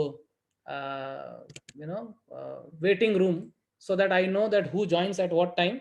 So I saw that there are many devotees who have joined very very late, extremely late. तो उनके फायदे के लिए मैं एक बार 5 मिनट में समरी करके बता देता हूँ, बट आई थिंक मेरा इशारा वो लोग समझ गए होंगे कि it is important to come on time. So but I have noticed who have come at what time. तो हमने संक्रांति के बारे में चर्चा की थी। I am just summarising for their benefit who have joined at the end, and it will be obviously double benefit for those who came on time. So किसी का इसमें लॉस नहीं है। नेहा भी क्रम नाशोस्ति प्रत्यवायो न विद्यते स्वल्पमप्यस्य धर्मस्य त्रायते महतो भया। तो संक्रांति के बारे में हमने बताया। संक्रांति अर्थात संक्रमण, pandemic, epidemic, and when Surya enters into a rashi, it's called Sankranti. 12 राशि होती है, 12 संक्रांति होती है, लेकिन इंपॉर्टेंट संक्रांति जो है वह है मेष, कर्क, तुला और मकर संक्रांति। जो सूर्य जब मकर संक्रांति में प्रवेश करता है तो उसको मकर संक्रांति कहते हैं, और उत्तरायण का ये दिन है। और अलग अलग भारत के प्रदेशों में अलग अलग रूप में इसको मनाया जाता है। कोई इसको गंगा का मेला कहता है, कोई इसको माघ मेला कहता है, कोई इसको दान पर्व कहता है, कोई इसको खिचड़ी पर्व कहता है, कोई इसको तिल गुड़ गया यानी गोड़ गोड़ बोला, गोड़ तुझे रूप गोड़ तुझे नाव, हमने इतना अच्छा अभंग गाया था। और कोई इसको लोहरी के रूप में मनाता है, कोई इसको गंगा सागर में मेला कहता है, कोई इसको पोंगल कहता है, कोई इसको बिहू कहता है, और कहीं पे पतंग उड़ाई जाती है उसके बारे में। और पतंग से हमको क्या क्या शिक्षा मिलती है, कृष्ण ने किस प्रकार से पतंग उड़ाई थी, उसके बारे में हमने चर्चा की। फिर हमने बताया था कि भगवान श्री कृष्ण भगवत गीता में कहते हैं कि जो 6 महीने के अंदर अपना देह त्यागता है वो ऊपर के लोक में जाता है, और दक्षिणायन के 6 महीने में जो त्यागता है वो नीचे के लोकों में जाता है। लेकिन भक्त के लिए ये एक्सेप्शन है, जो भक्त होता है उसको भगवान अपने धाम में ले लेते हैं। अंत काले च मामेकम स्मरण मुक्त्वा कलेवरम। फिर हमने बात की कि सूर्य जो है वो भगवान के एक नेत्र है, भगवान के डिसाइपल है। One of the first disciple of Krishna, जिसको भगवान ने भगवत गीता सुनाई थी, और भगवत गीता में इसका उल्लेख है 4थे अध्याय के पहले श्लोक के अंदर।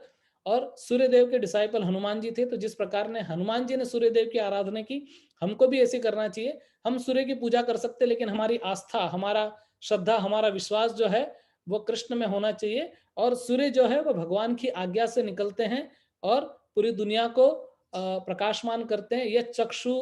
यह चक्षुरेश सविता सकल ग्रहाणाम राजा समस्त सुरमूर्तिर्शेष तेजा यस्याग्ना भ्रमति समृत काल चक्रो गोविंदम आदि पुरुषम तमहम भाची। और बहुत सारे योगी जो होते हैं वो वांछा करते हैं कि हम इस उत्तरायण की प्रतीक्षा करें। क्यों? पतंग उड़ाने के लिए नहीं, लेकिन तप और दान करने के लिए, भक्ति करने के लिए। तो हस्तस्य भूषणम दानम सत्यम, कंठस्य भूषणम, श्रोतस्य भूषणम शास्त्रम, भूषणम की प्रयोजनम, कि हाथ की शोभा जो है वो दान देने में है, कंगन, अंगूठी और ब्रेसलेट पहनने में नहीं है। उसी प्रकार से कंठ की जो भूषण, मतलब उसका जो भूषण है, वो अच्छी राग या अच्छा गाना नहीं है, पर सत्य बोलना है और परम सत्य के बारे में बोलना है। और श्रोतस्य भूषणम शास्त्रम, सुनने की जो भूषण है वो है हमारे शास्त्र, उसको पढ़ना चाहिए, गीता भागवत को। और इस प्रकार से हमारे को, नहीं तो मंडनम लोकरंजनम, नहीं तो हमारे डेड बॉडी पे अगर हम लोग कोई सोना चांदी गहने लगाते हैं तो उसका क्या फायदा है। और सृष्टि के प्रारंभ में 3 प्रकार के कोटि के ये मनुष्य, मतलब देवता, सुर, असुर और मनुष्य जाके ब्रह्मा जी से पूछे, और ब्रह्मा जी ने कहा द। तो असुरों के लिए द मतलब दया, सुर के लिए द मतलब दमन, और मनुष्य के लिए द मतलब दान। हमने बहुत डिटेल में इसके बारे में चर्चा की थी, तो आप ये जान सकते हैं।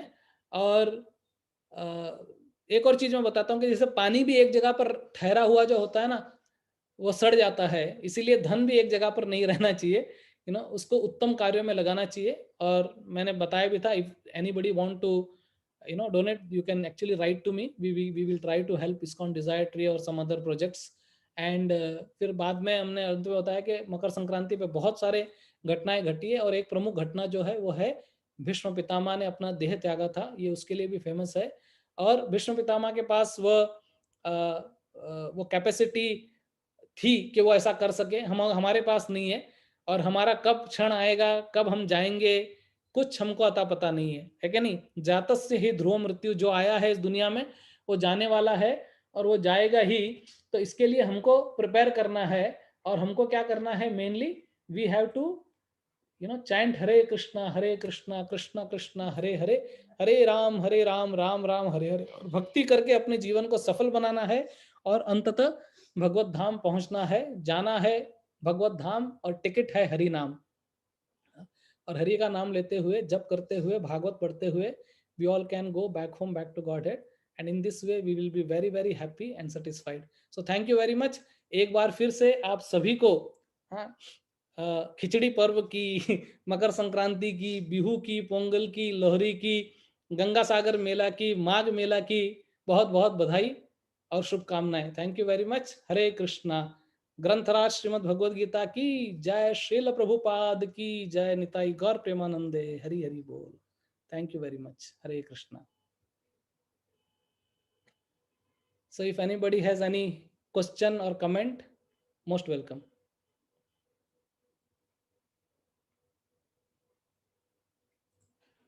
किसी का कोई कमेंट है, कोई प्रश्न है, कोई जिज्ञासा?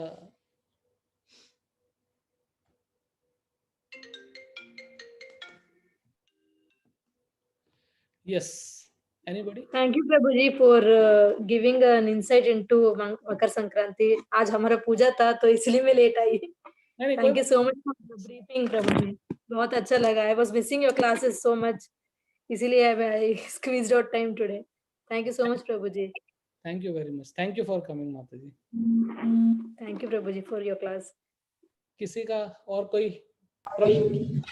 प्रभुजी मुझे एक जिज्ञासा थी कि ये भगवान ने युधिष्ठिर जो थे उनको भीष्म पितामह ने, मतलब विष्णु सहस्त्र नाम का जो ये आता है अपना कि भीष्मवाच, तो वो कब और कब, मतलब क्योंकि इसमें उसी समय की बात है ये। भीष्म पितामह युधिष्ठिर को ज्ञान देते हैं और उस समय वे विष्णु सहस्त्र नाम का उच्चारण करते हैं, और विष्णु सहस्त्र नाम के अंदर इवन, हाँ, अच्छा अच्छा अच्छा, Aditi ji, thank you for your question. Actually आपने जो क्वेश्चन पूछा उससे मुझे बहुत कुछ एकदम इम्पोर्टेंट चीज जो मुझे बताना था, जो मैं I don't know how I forgot actually, जबकि मैंने सोचा था कि ये तो मैं आपको जरूर जरूर बताऊंगा, बट मैं अभी आपको ये बता देता हूँ, क्योंकि आपने विष्णु सहस्त्र नाम का बात किया और मुझे उसमें से याद आ गया कि इवन विष्णु सहस्त्र नाम में भीष्म पितामह ने श्री चैतन्य महाप्रभु के बारे में कहा है। सुवर्ण वर्ण हेमांगो वरांग चंदनांगति, ये जो श्लोक है जिसके अंदर वो कहते हैं कि सुवर्ण वर्ण हेमांगो, सुवर्ण का मतलब होता है सोने के वर्ण का, हेमांगो मतलब जिसका तपा हुआ वर्ण है, वरांग चंदनांगति जो अपने माथे पे और अपने पूरे शरीर पे चंदन धारण करते हैं, हाँ, और संन्यास कृत, जिन्होंने संन्यास धारण किया है। तो अभी भगवान के कौन से ऐसे अवतार है, ऐसे हो सकता है कि भगवान के कई अवतार है जिन्होंने चंदन धारण किया हो, ऐसे भी हो सकता है कि भगवान का और कोई अवतार हो जिसका वर्ण सुवर्ण हो, हाँ, श्वेत सोना के कलर का हो, लेकिन मुझे बताओ कौन से भगवान का अवतार है जिसने संन्यास धारण किया है? केवल एक, और वह है श्री चैतन्य महाप्रभु, जिन्होंने संन्यास धारण किया है।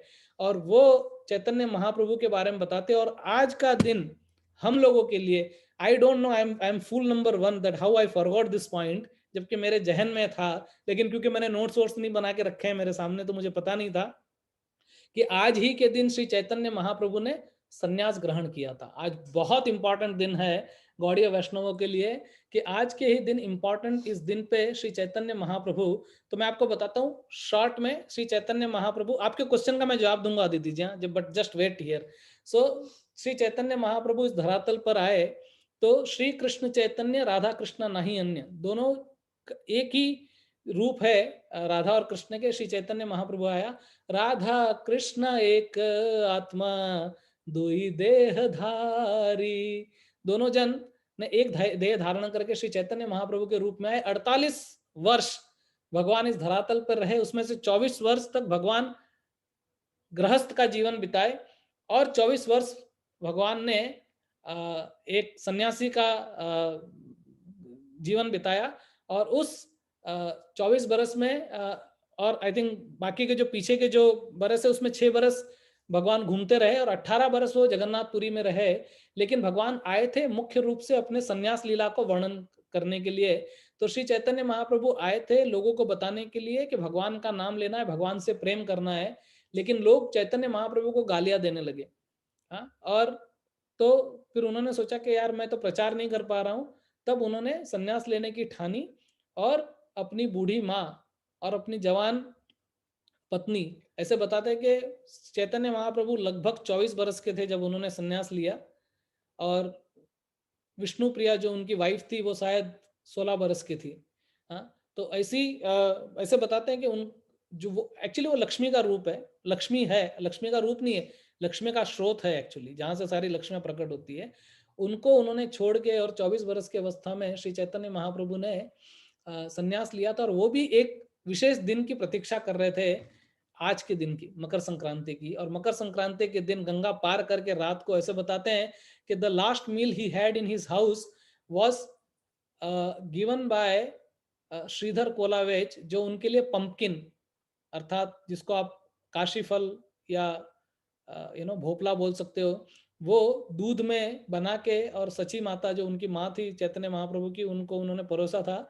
और वो लेके और उनका आशीर्वाद लेके ऑब्वियसली उनको रात को सोता हुआ छोड़ के श्री चैतन्य महाप्रभु गंगा पार करके चले गए एक स्थान पे जिसका नाम है कटवा।